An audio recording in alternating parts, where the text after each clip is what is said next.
Hello friends, आप सभी का पीएन सर यूट्यूब चैनल में स्वागत है। देखिए फ्रेंड्स, इस वीडियो लेक्चर में हम मैथमेटिक्स पार्ट 1 का ट्रिग्नोमेट्रिक फंक्शन ये चैप्टर स्टार्ट करने जा रहे हैं। क्लास 11th में हमने ट्रिग्नोमेट्री फर्स्ट और ट्रिग्नोमेट्री सेकंड इन दो चैप्टर के हर एक कंसेप्ट को, उसके हर एक क्वेश्चन के सॉल्यूशंस को बहुत ही अच्छी तरह से डिस्कस किया है।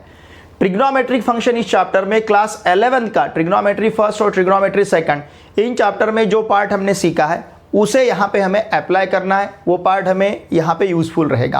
अगर आपने क्लास 11 का ट्रिग्नोमेट्री फर्स्ट और ट्रिग्नोमेट्री सेकंड इन दो चैप्टर को ठीक तरह से प्रिपेयर नहीं किया होगा तो चिंता मत कीजिए, उस पार्ट को हम यहाँ पे अच्छी तरह से रिवाइज करेंगे। लेकिन ये वीडियो लेक्चर देखते समय नोटबुक और पेन लेके आप बैठिए, बिकॉज यहाँ पे जो भी मैं फॉर्मूले आपको लिख के दूंगा ये सभी फॉर्मूले आपने आपके नोटबुक में लिखने चाहिए, क्योंकि ये फॉर्मूले ट्रिग्नोमेट्रिक फंक्शन इस चैप्टर में बहुत इंपॉर्टेंट है, यूजफुल है। सिर्फ इसी चैप्टर में नहीं तो हमारा मैथमेटिक्स पार्ट 2 जो है, जहाँ डेरिवेटिव्स मतलब डिफरेंशिएशन फर्स्ट चैप्टर, फिर उसके बाद इंटीग्रेशन, उसमें डेफिनाइट इंडेफिनाइट दोनों पार्ट, डिफरेंशियल इक्वेशन, ये जो कैलकुलस का पेपर सेकंड है, इस पूरे कैलकुलस में हमें ट्रिग्नोमेट्रिक फंक्शन के फॉर्मूले मतलब ट्रिग्नोमेट्री के फॉर्मूले फ्रीक्वेंटली यूज करने हैं। तो यहाँ पे जो फॉर्मूले मैं आपके रिवाइज कर रहा हूँ, आपको लिख के दे रहा हूँ, ये फॉर्मूले सिर्फ इस चैप्टर के लिए इंपॉर्टेंट नहीं है, तो हमारे मैथमेटिक्स के लिए फॉर्मूले बहुत इंपॉर्टेंट है। तो देखिए, इन सभी फॉर्मूलों को मैं बहुत ही अच्छी तरह से रिवाइज करूंगा, लेकिन आपने आपके नोटबुक में इन फॉर्मूलों को लिखना बहुत जरूरी है। देखिए फ्रेंड्स, ट्रिग्नोमेट्री ये वैसे तो हमने क्लास 9 से सीखी है। क्लास 9th में हमें ट्रिग्नोमेट्रिक रेशोज दिए थे। क्लास 10th में भी ट्रिग्नोमेट्री कंसेप्ट को हमने बहुत ही अच्छी तरह से सीखा है। क्लास 11th में 2 चैप्टर है, ट्रिग्नोमेट्री फर्स्ट और ट्रिग्नोमेट्री सेकंड। मतलब क्लास 9 से you are familiar about this concept. हम क्लास 9 से इस कंसेप्ट को बहुत ही अच्छी तरह से सीखते आ रहे, तो उन्हीं अभी तक सीखे हुए कंसेप्ट को हम यहाँ पे रिवाइज करेंगे। बिल्कुल बहुत बेसिक जो यहाँ के कंसेप्ट्स है उससे हम शुरुआत करते हैं। ये चैप्टर आपको स्टेट बोर्ड में 10 मार्क्स के लिए पूछा जाता है स्टेट बोर्ड एग्जाम में। मतलब वैसे अगर देखा जाए तो इस चैप्टर का वेटेज भी बहुत ज़्यादा है, और इस चैप्टर में बहुत ही सिंपल कंसेप्ट है। मैं आपका हर एक कंसेप्ट यहाँ पे बहुत ही अच्छी तरह से प्रिपेयर करूँगा, लेकिन इसके लिए आपको लेक्चर फर्स्ट से आखिरी के लेक्चर तक आपको पूरे वीडियो लेक्चर इस चैप्टर के ठीक तरह से देखने हैं, ठीक तरह से इस चैप्टर को प्रिपेयर करना है, क्योंकि इस चैप्टर के कंसेप्ट हमें पूरे मैथमेटिक्स में अप्लाई करना है। सिर्फ इस साल क्लास 12 इस साल नहीं, ये तो आपको MST CET एंट्रेंस एग्जामिनेशन में भी यूजफुल रहेंगे कंसेप्ट है। फिर आपका JEE मेंस, JEE एडवांस, इन एग्जामिनेशन में भी ये कंसेप्ट बहुत ही यूजफुल है। और इसके बाद जहाँ पे भी आपका आप मैथमेटिक्स को डील करोगे आफ्टर 12, जहाँ पे भी आप मैथमेटिक्स सीखोगे आफ्टर 12, वो हर एक ईयर में आपको ये फॉर्मूले बहुत यूजफुल रहेंगे। तो इसलिए इन फॉर्मूलों को अच्छी तरह से प्रिपेयर कीजिए, इस कंसेप्ट को अच्छी तरह से समझ लीजिए। ओके, लुक हियर, सबसे पहले यहाँ पे मैंने इंपॉर्टेंट फॉर्मूले जो लिख के दिए हैं, ये बहुत ही सिंपल है, जिसे आपने क्लास 9th में सीखा है। जैसे साइन थीटा, देखिए हमने क्लास 9th और क्लास 10th में ट्रिग्नोमेट्रिक रेशोज को सिर्फ राइट एंगल ट्रायंगल के लिए सीखा है। फिर जब क्लास 11th में हम आ चुके थे, फिर वहाँ पे हमने ट्रिग्नोमेट्री फर्स्ट और ट्रिग्नोमेट्री सेकंड इन 2 चैप्टर में राइट एंगल ट्रायंगल को बाजू में साइड में रख दिया। फिर हमने वहाँ पे स्टैंडर्ड सर्कल कंसीडर किया था। मतलब लेकिन हमारी शुरुआत हुई थी राइट एंगल ट्रायंगल से, वहाँ से हमने इस कंसेप्ट को शुरुआत की थी। तो राइट एंगल ट्रायंगल जब हम कंसिडर करते हैं, हमें पता है वहाँ पे 90 डिग्री की जो अपोजिट साइड रहती है उसे हम कहते हैं हाइपोटेनियस। तो इसका यहाँ पे उल्लेख रहेगा। Okay, look here, sine theta equals to O upon H। O मतलब अपोजिट साइड, H मतलब हाइपोटेनियस।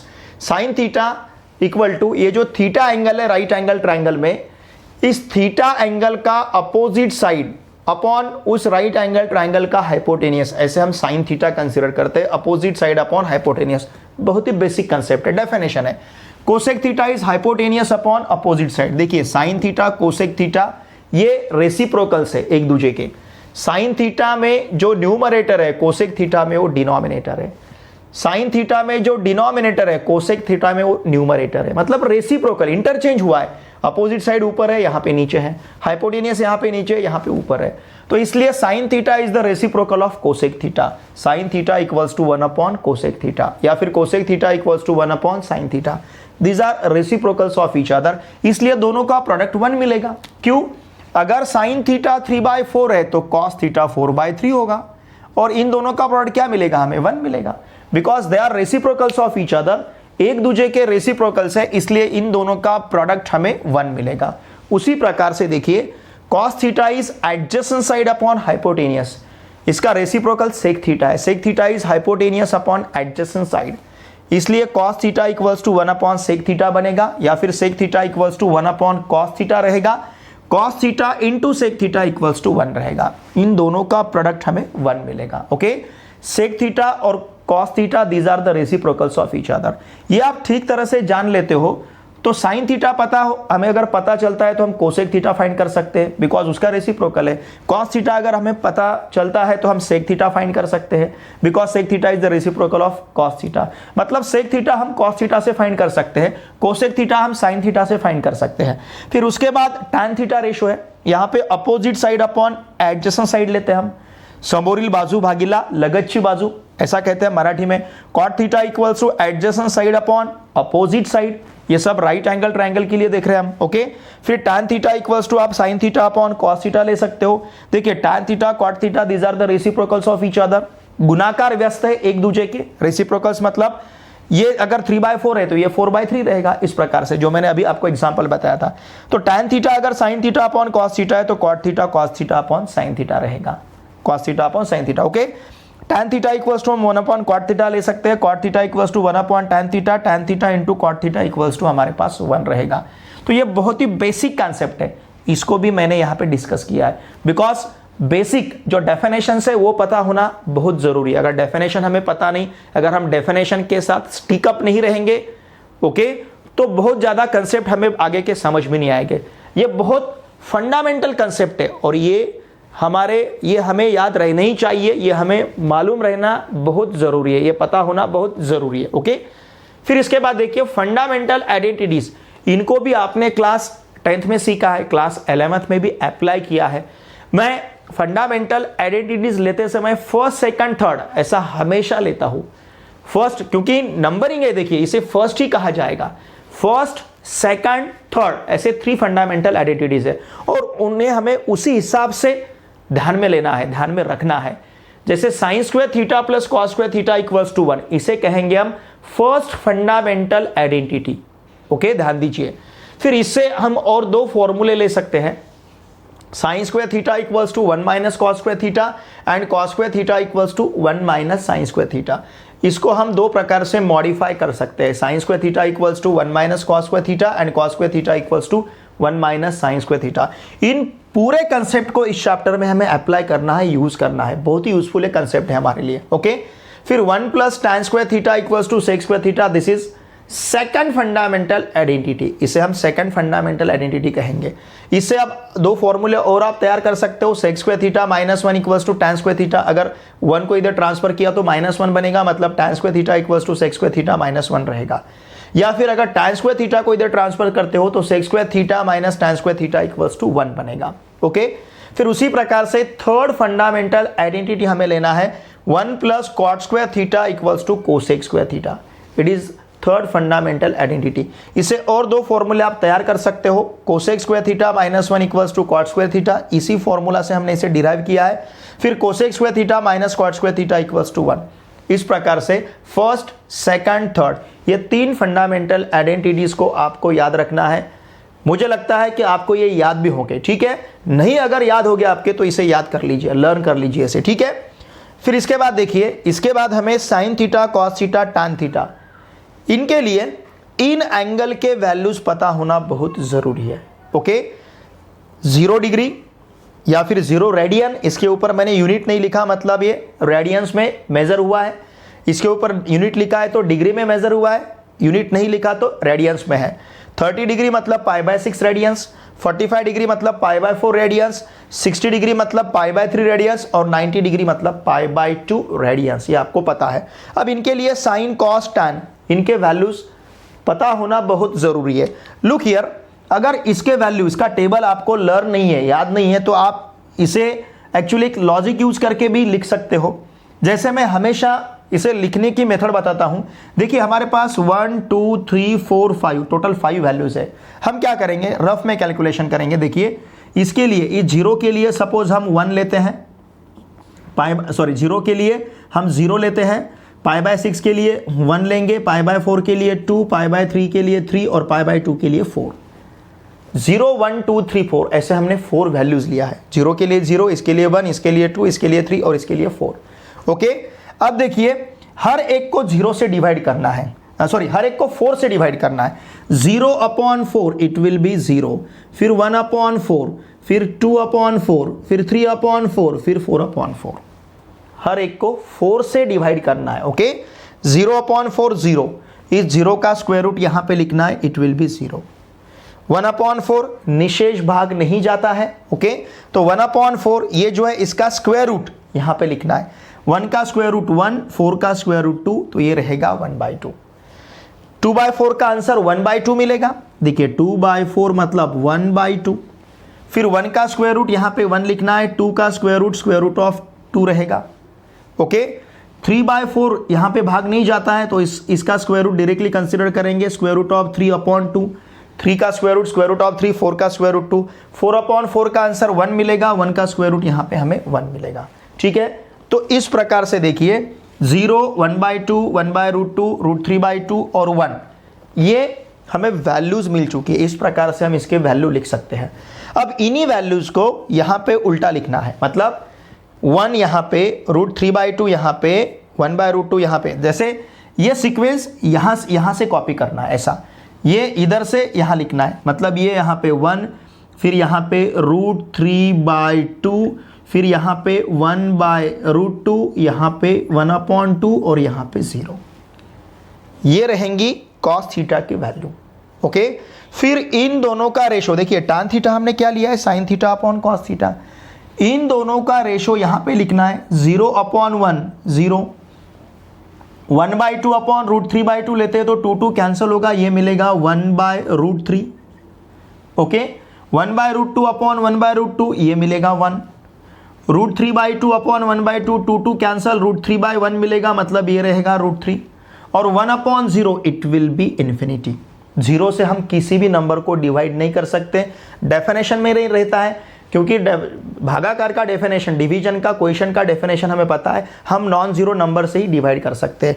जब आप tan ऑफ π/2 फाइंड करने जाओगे तो tan of π/2 equals to sin of π/2 upon cos of π/2 रहेगा। sin ऑफ π/2 कितना है, 1 upon cos of π/2 0, 1/0 it will be infinity. Okay, अब देखिए बाकी के 3 ट्रिग्नोमेट्रिक फंक्शंस के वैल्यू हम कैसे फाइंड करेंगे। हमें पता है sine is the reciprocal of cosec, या फिर cosec is the reciprocal of sine. Similarly देखिए साइन थीटा, साइन ऑफ π/6 अगर 1/2 है तो कोसेक ऑफ π/6 इसका उलट, मतलब 2/1 रहेगा। 2/1 मतलब सिंपली 2 रहेगा, समझ रहे हैं ना आप। अब यहाँ पे साइन ऑफ π/2 1 है तो कोसेक ऑफ π/2 1 का रेसिप्रोकल 1 रहेगा। Are you getting this. जैसे अगर हमें सेक ऑफ π/6 फाइंड करना है, sec of π/6 it will be 1 upon cos of π/6, मतलब कॉस ऑफ π/6 का रेसिप्रोकल। कॉस ऑफ π/6 क्या है, √3/2 है, तो सेक ऑफ π/6 2 अपॉन √3 रहेगा, इसका रेसिप्रोकल रहेगा। ये अगर 3 ट्रिग्नोमेट्रिक फंक्शंस के वैल्यूज हमें पता है तो रिमेनिंग 3 ट्रिग्नोमेट्रिक फंक्शंस के वैल्यूज हम फाइंड कर सकते हैं। 0 का रेसिप्रोकल हमें इन्फिनिटी लेना है और इन्फिनिटी का रेसिप्रोकल हमें 0 लेना है, ये आपको याद रखना पड़ेगा। 0 का रेसिप्रोकल इन्फिनिटी रहेगा और इन्फिनिटी का रेसिप्रोकल 0 रहेगा। इसके बाद देखिए साइंस ऑफ ट्रिग्नोमेट्रिक फंक्शंस बहुत इंपॉर्टेंट है। देखिए स्टूडेंट्स, मेरी तरफ से आप सभी के लिए, पीएन सर यूट्यूब चैनल की तरफ से आप सभी के लिए एक मैसेज है, all students take care, ASTC, इसे आपको याद रखना है। ऑल स्टूडेंट्स टेक केयर, ये मेरी तरफ से आपके लिए मैसेज है। ओके, सभी स्टूडेंट्स ने अपनी खुद की केयर करनी चाहिए। ऑल स्टूडेंट्स टेक केयर, ये क्यों बता रहा हूं मैं, ऑल इसका मतलब फर्स्ट क्वाड्रेंट में सभी रेशोज पॉजिटिव रहेंगे। सभी मतलब साइन कॉस टैन। अब इसके साथ रिमेनिंग 3 भी आएंगे, तो फर्स्ट क्वाड्रेंट में सभी पॉजिटिव है। फिर मैंने यहां पे यस लिखा है ए के बाद, तो सेकंड में साइन पॉजिटिव रहेगा। जब साइन पॉजिटिव रहेगा तो उसके साथ कोसेक भी पॉजिटिव रहेगा, क्योंकि कोसेक किसके ऊपर डिपेंड है, साइन के ऊपर डिपेंड है। अगर साइन पॉजिटिव है तो कोसेक भी पॉजिटिव रहेगा, लेकिन रिमेनिंग जो रहेंगे मतलब कॉस टैन, सबसे पहले हम तीनों के बारे में सोचते हैं, साइन कॉस टैन के बारे में, ठीक है। पहले तीनों के बारे में सोचेंगे, फिर उसे हम अप्लाई कर सकते हैं रिमेनिंग 3 के लिए। अब इन तीनों के बारे में अगर सोचते हैं तो सेकंड में साइन पॉजिटिव रहेगा, इसका मतलब कॉस और टैन निगेटिव रहेगा। ध्यान दीजिए, कॉस और टैन निगेटिव रहेगा।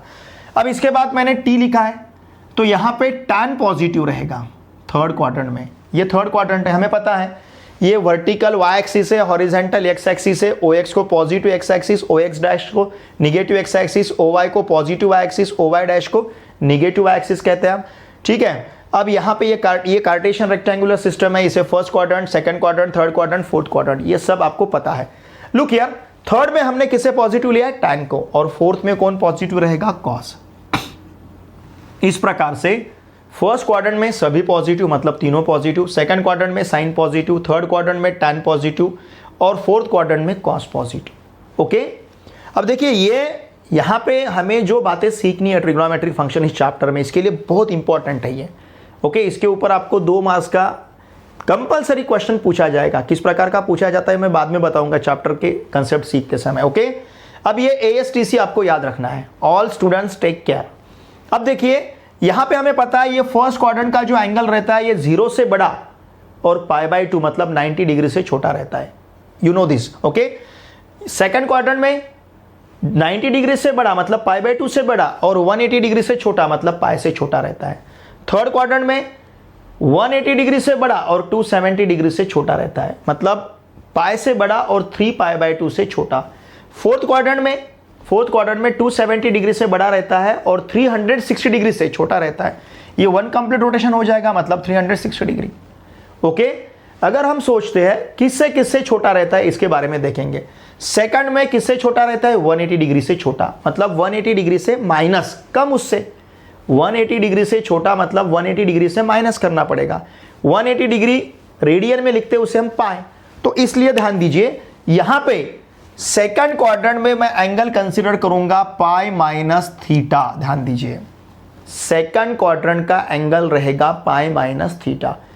थर्ड क्वाड्रेंट में किससे बड़ा है, 180 डिग्री से बड़ा, तो थर्ड क्वाड्रेंट का एंगल रहेगा π+θ। 180 डिग्री से बड़ा मतलब π+θ।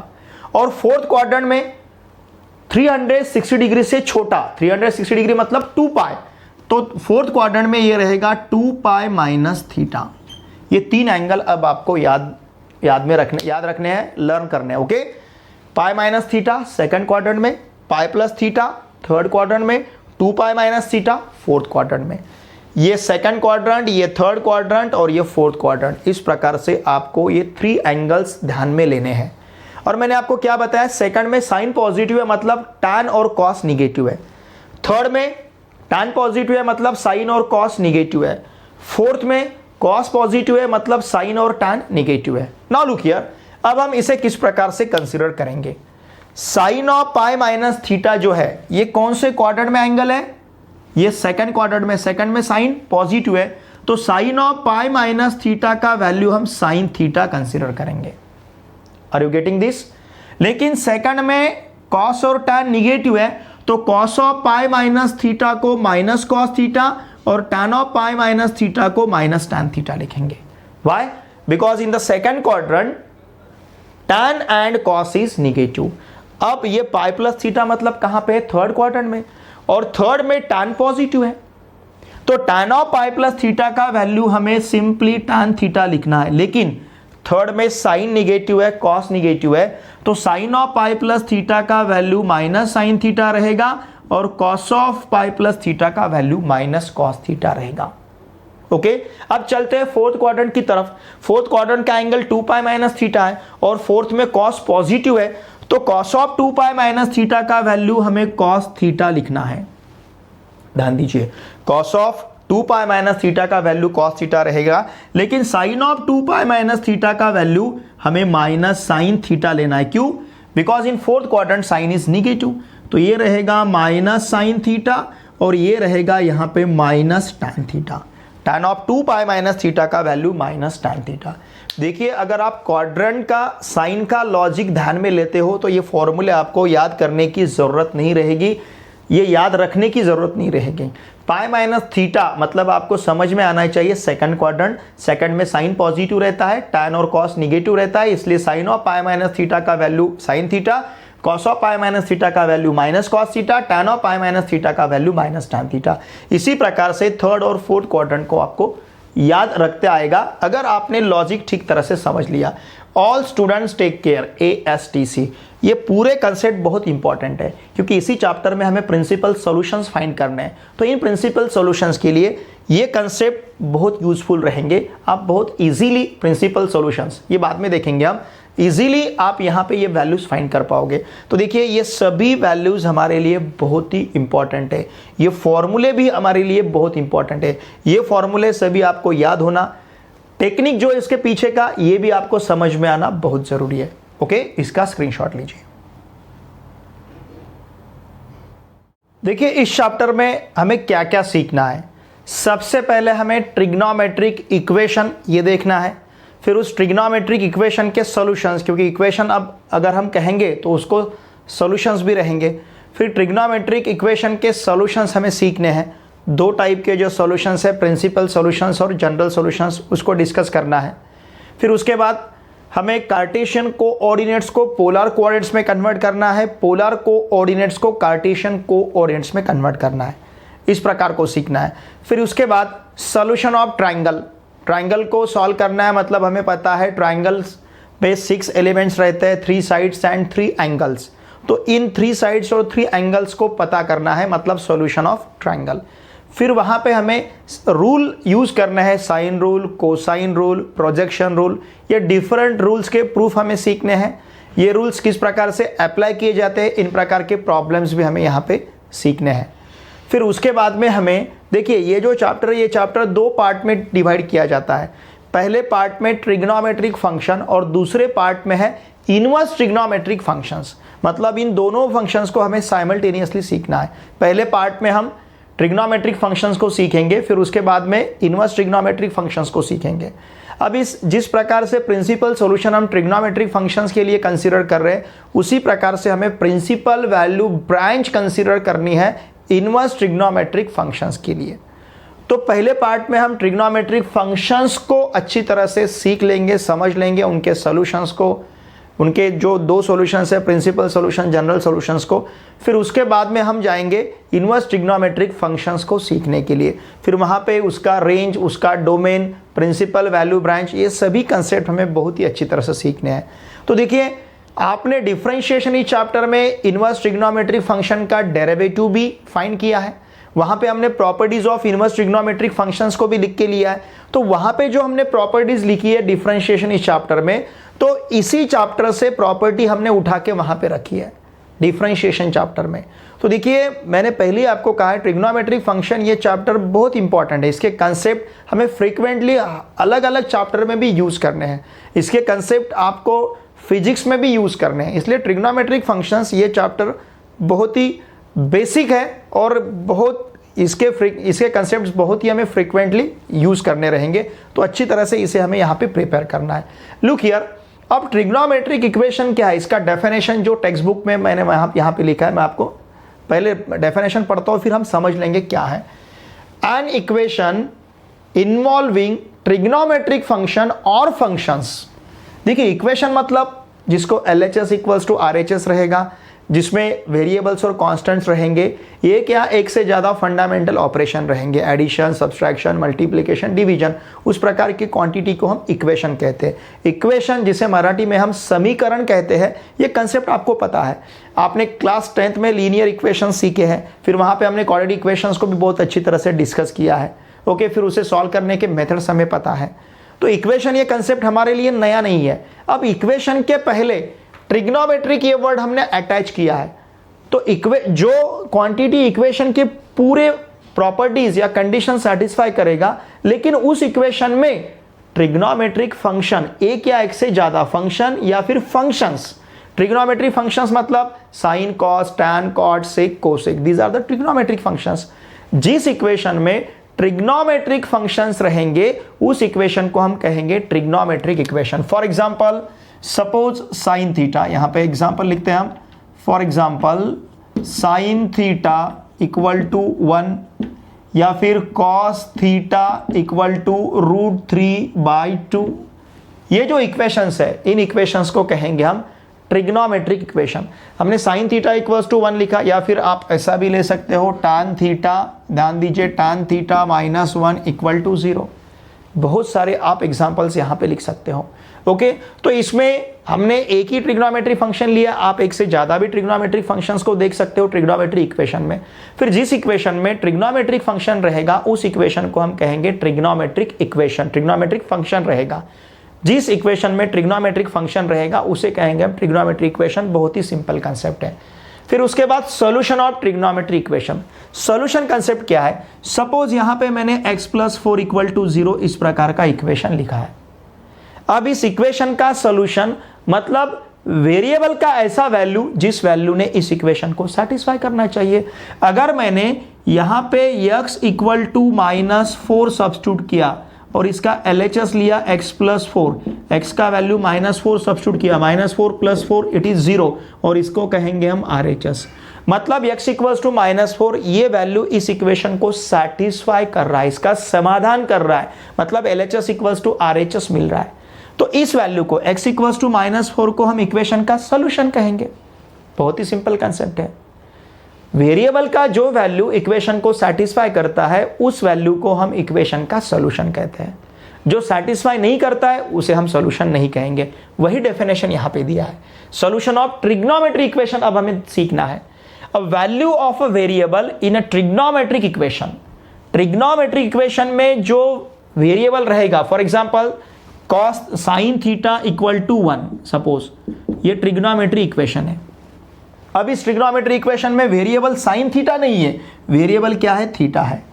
ओके, अगर इस थीटा इक्वल टू आप π/2 सब्स्टिट्यूट करते हो, ठीक है ना, ये जो थीटा है इस थीटा इक्वल टू अगर हमने π/2 सब्स्टिट्यूट किया तो देखिए हमें साइन ऑफ π/2 1 मिलेगा।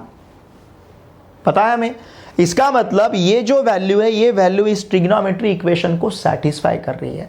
इसमें जो वेरिएबल है ये वेरिएबल की वैल्यू इस इक्वेशन को सेटिस्फाई कर रही है। Look here, a value of a variable in a trigonometric equation which satisfies the equation is called a solution of trigonometry equation.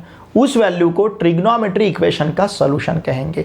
जो वैल्यू ट्रिग्नोमेट्रिक इक्वेशन को सेटिस्फाई करती है, वेरिएबल की जो वैल्यू ट्रिग्नोमेट्री इक्वेशन में जो वेरिएबल है वो वेरिएबल की वैल्यू अगर ट्रिग्नोमेट्री इक्वेशन को सेटिस्फाई करती है तो उस वैल्यू को हम ट्रिग्नोमेट्री इक्वेशन का सॉल्यूशन कहेंगे। जैसे यहां पे थीटा π/2 है।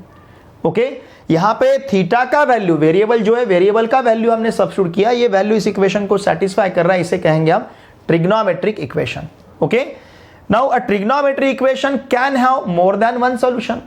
ट्रिग्नोमेट्रिक इक्वेशन को एक से ज्यादा सॉल्यूशंस रह सकते हैं, ऐसा नहीं एक ही सॉल्यूशन रहेगा। जैसे क्वाड्रेटिक इक्वेशन को कितने सॉल्यूशंस रहते हैं? 2 रूट्स रहते हैं, पता है हमें, 2 वैल्यू एटमोस्ट 2 रूट्स, ऐसा हमने देखा है क्लास 10th में। क्वाड्रेटिक इक्वेशन को जिस प्रकार से एटमोस्ट 2 रूट्स रह सकते हैं, एक से ज्यादा रूट्स रह सकते हैं, उसी प्रकार से ट्रिग्नोमेट्री इक्वेशन को भी एक से ज्यादा सॉल्यूशंस रह सकते हैं। अब ये ट्रिग्नोमेट्रिक इक्वेशन के सॉल्यूशंस के 2 टाइप्स है। देखिए मैंने आपके सामने लिखे हैं यहाँ पे, एक प्रिंसिपल सॉल्यूशन और दूसरा जनरल सॉल्यूशन।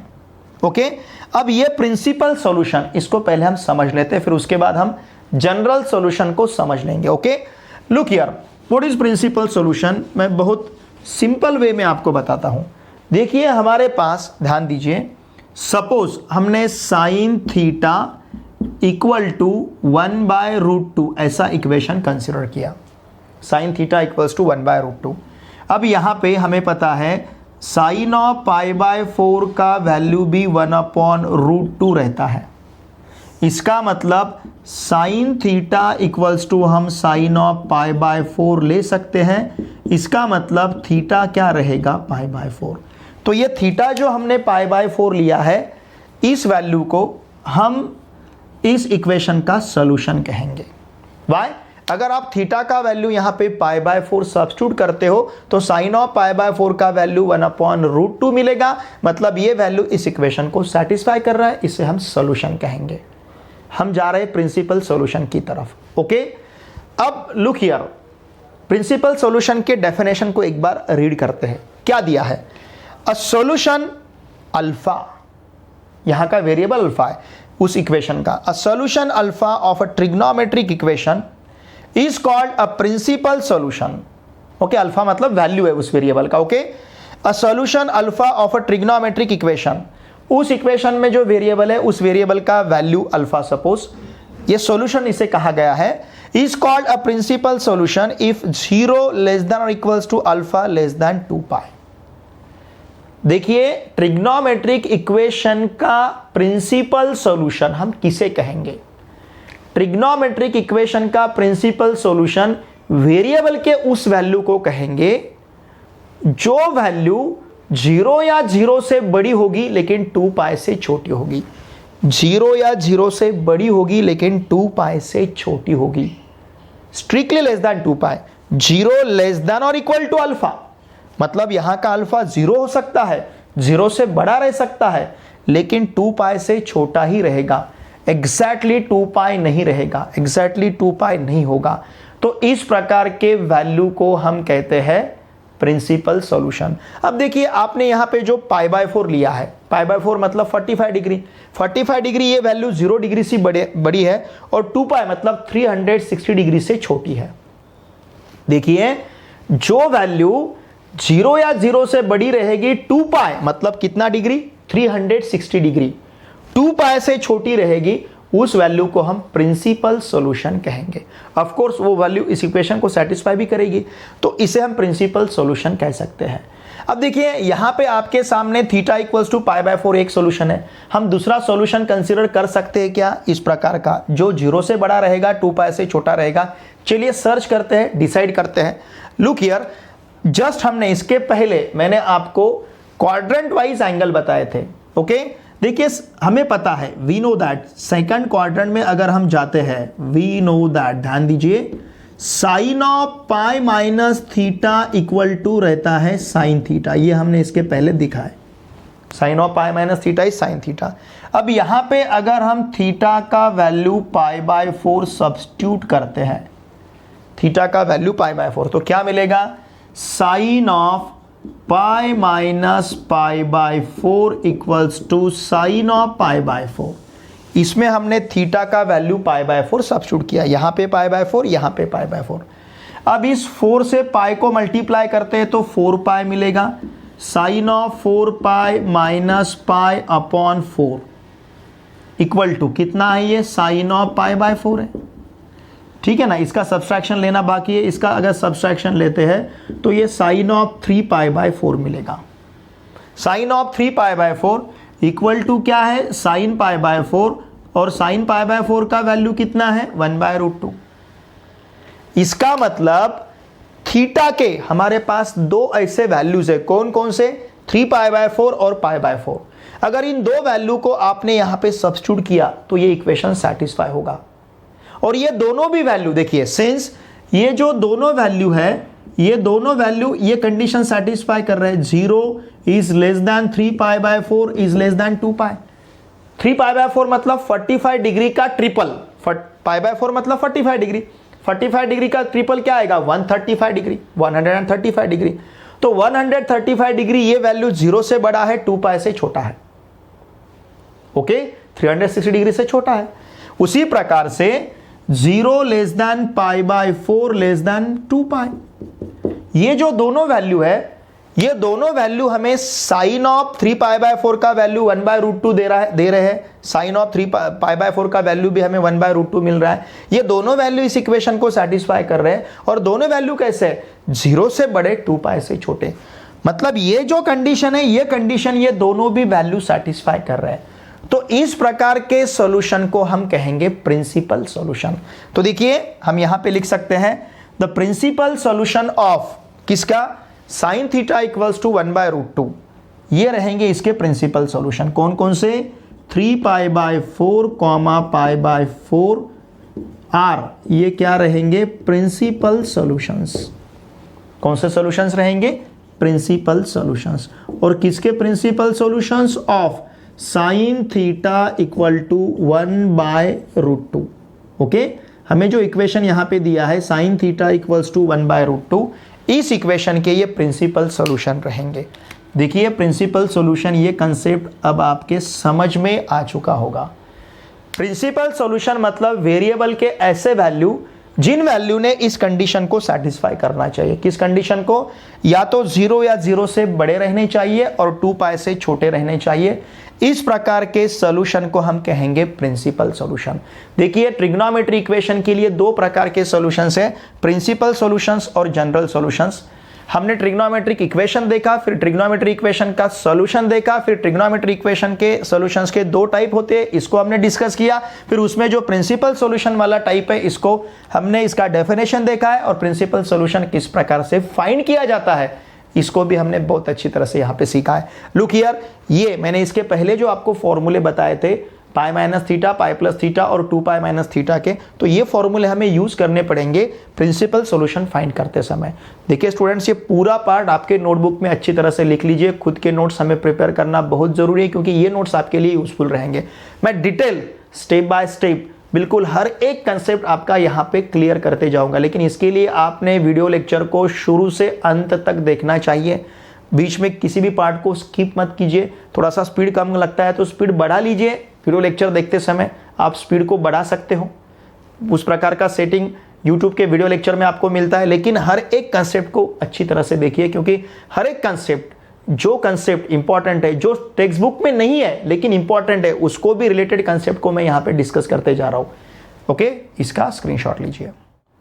अब हमें सीखना है जनरल सॉल्यूशन। सबसे पहले उसका डेफिनेशन देखते हैं। Look here, the solution of a trigonometric equation which is generalized by using its periodicity is called the general solution। देखिए हमें पता है ट्रिग्नोमेट्रिक फंक्शन जो है ये पीरियोडिक फंक्शंस है। हर ट्रिग्नोमेट्रिक फंक्शन का खुद का पीरियड है, तो इनकी ये जो पीरियोडिसिटी है, इसे यूज करके हम जो सॉल्यूशन फाइंड करते हैं उसे कहते हैं हम जनरल सॉल्यूशन। फॉर एग्जांपल देखिए हमें पता है अगर साइन थीटा इक्वल टू 0 है, ध्यान दीजिए, तो अगर आपने थीटा का वैल्यू 0 रखा तो साइन 0 इक्वल टू 0 मिलेगा। थीटा का वैल्यू यहाँ पे पाई सब्स्टिट्यूट किया तो साइन ऑफ पाई का वैल्यू 0 मिलेगा। थीटा का वैल्यू अगर हमने माइनस पाई सब्स्टिट्यूट किया तो उसका वैल्यू भी हमें sine of minus pi is also 0। Theta का वैल्यू अगर हमने 2π सब्स्टिट्यूट किया तो साइन ऑफ 2π इज 0। थीटा का वैल्यू अगर हमने माइनस 2π सब्स्टिट्यूट किया तो sine of minus 2π is 0। Theta का वैल्यू अगर हमने 3π सब्स्टिट्यूट किया तो साइन ऑफ 3π इज 0। थीटा का वैल्यू अगर हमने माइनस 3π सब्स्टिट्यूट किया तो sine of minus 3π equal to 0 and so on. Okay, यहां पे देखिए ये जो जनरल, अब यहां पे वर्ड क्या है? जनरल, मतलब जनरल सॉल्यूशंस हमें यहां पे फाइंड करना है। और जनरल सॉल्यूशंस ये नंबर ऑफ सॉल्यूशंस रहेंगे, मतलब ये अनलिमिटेड टाइप के सॉल्यूशंस रहेंगे। ओके, प्रिंसिपल सॉल्यूशन जो है, प्रिंसिपल सॉल्यूशन, ये देखिए प्रिंसिपल सॉल्यूशन के लिए ध्यान दीजिए, प्रिंसिपल सॉल्यूशन के लिए एक रिस्ट्रिक्शन है। वो सॉल्यूशन, वो वैल्यू या तो 0 या फिर 0 से बड़ी लेकिन 2π से छोटी रहनी चाहिए। उस प्रकार के सॉल्यूशंस को हम प्रिंसिपल सॉल्यूशन कहते हैं। अब इसके नाम में ही जनरल है। जनरल मतलब कोई भी, जैसे हम जनरल वार्ड रहता है, जनरल वार्ड, यहां पे कोई भी आ सकता है, कोई भी जा सकता है, समझ रहे ना आप? तो उसी प्रकार का ये जनरल सॉल्यूशन है। अब इन जनरल सॉल्यूशन को फाइंड करने के लिए पर्टिकुलर हमारे पास फॉर्मूले, देखिए टोटल 9 फॉर्मूले आपको याद रखने होंगे। इसमें जो पहला फॉर्मूला है sine theta equal to 0, this implies theta equal to nπ। अगर साइन थीटा इक्वल टू 0 रहता है तो थीटा इक्वल टू nπ। देखिए यहां पे थीटा nπ है, आप n का कोई भी इंटीग्रल वैल्यू कंसीडर कर सकते हो। n belongs to z for all, ये जो साइन है ये हमने मैथमेटिकल लॉजिक में देखा है, इसे कहते हैं हम फॉर ऑल। इस साइन को क्या कहेंगे हम? For all. Okay, for all n belongs to z, इस प्रकार से रहेगा। cos theta equals to 0, this implies theta equals to 2n plus 1 into π/2 for all n belongs to z, मतलब इंटीजर, यहां का n इंटीजर है, थीटा की value integer रहेगी ऐसे नहीं, लेकिन थीटा में जो n है इसका वैल्यू इंटीजर रहेगा। ओके, इंटीजर मतलब देखिए z, ये जो सेट ऑफ इंटीजर है इसमें वैल्यू कौन कौन से इधर से अगर लेते हैं हम तो -3, -2, -1, 0, 1, 2, 3 एंड सो ऑन। इस प्रकार का जो सेट है इसे हम सेट ऑफ इंटीजर कहते हैं। What is z? It is set of integers. इसमें दोनों भी प्रकार के इंटीजर्स रहेंगे, पॉजिटिव, निगेटिव, और ये 0 मतलब neither positive nor negative. Okay, ये प्रकार का ये 0 रहेगा, ये इधर निगेटिव और उधर पॉजिटिव। ठीक है, अगर tan थीटा 0 है तो theta equals to n pi for all n belongs to z, मतलब सेट ऑफ इंटीजर में रहेगा n। What is n? n is an integer. Sine theta equals to sine alpha रहता है तो theta equals to n pi plus -1 raise to n into alpha for all n belongs to z। Cos theta equals to cos alpha रहता है तो theta equals to 2n pi plus minus alpha for all n belongs to z। tan theta equals to tan alpha रहेगा तो theta equals to n pi plus alpha for all n belongs to z। Sine square theta equals to sine square alpha रहेगा तो theta और alpha का जो relation है theta equals to n pi plus minus alpha for all n belongs to z। Cos square theta equals to cos square alpha रहेगा, this implies theta equals to n pi plus minus alpha for all n belongs to z। tan square theta equals to tan square alpha रहेगा, this implies theta equals to n pi plus minus alpha for all n belongs to z। इन तीनों के लिए एक ही solution दिख रहा है, theta equals to n pi plus minus alpha. तो देखिए sine square theta equals to sine square alpha, cos square theta equals to cos square alpha, tan square theta equals to tan square alpha. इन तीनों के लिए देखिए यहाँ पे common solution दिख रहा है।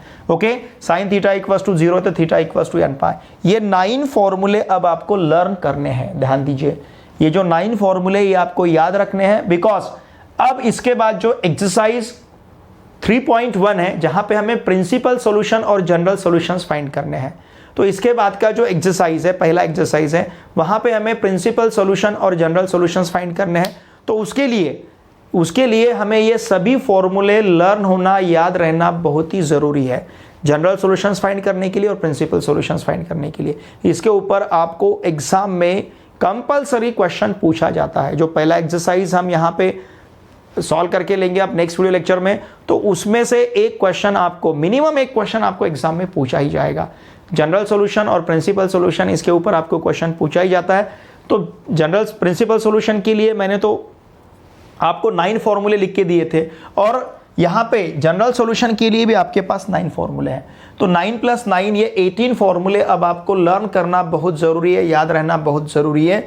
मैंने हर एक कंसेप्ट को आपके सामने बहुत ही अच्छी तरह से डिस्कस किया है, लेकिन ये पूरे कंसेप्ट आपको नोटबुक में लिख के लेने हैं, खुद के नोट्स हमें खुद प्रिपेयर करने हैं, और इस चैप्टर में प्रैक्टिस बहुत मैटर करता है। वैसे मैथमेटिक्स सब्जेक्ट के लिए प्रैक्टिस बहुत इंपॉर्टेंट है, इस चैप्टर के लिए भी प्रैक्टिस बहुत ज़्यादा आपको करनी पड़ेगी।